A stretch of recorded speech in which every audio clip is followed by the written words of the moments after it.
Paano daw ba nakakapasok yung kaaway? Ano yung entry point? May mga entry point eh. Na gusto mong malaman? Paano nakakapasok? Tapos na must stop siya in generational curse. In the name of Jesus. Personal sin. Yung mga personal sin natin. Ancestral worship. Yung mga nag-worship ka sa mga rebulto, mga kung ano-ano. Tapos yung huwag ka magsusuot ng mga anting-anting. Yung sumpa. Di ba nagdadasal ka? Lord, cover me. Tago mo ako sa gawa ng kaaway in the name of Jesus. Demonic entry point. Demonic. Mga pinagbabawal, the Bible forbids seeking any kinds of supernatural knowledge or power other than God's.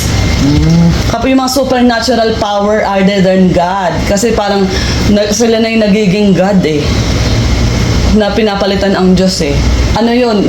Ayaw ng Diyos yun. Albularyo, anting-anting, astrology, pati hula. Nagpapahula ka ba dati? New Age, sexual spirits, healing, feng shui, gayuma, ghost apparition, Latin oration, meditation.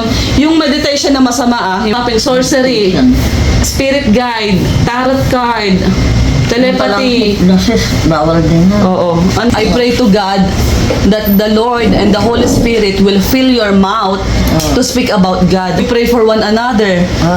Tingnan mo, mas yung blessing dito sa bahay na to, yung anointment, yung protection. Lalo na yung protection, araw-araw lang may namamatay eh. May nasasagasaan, may na ano.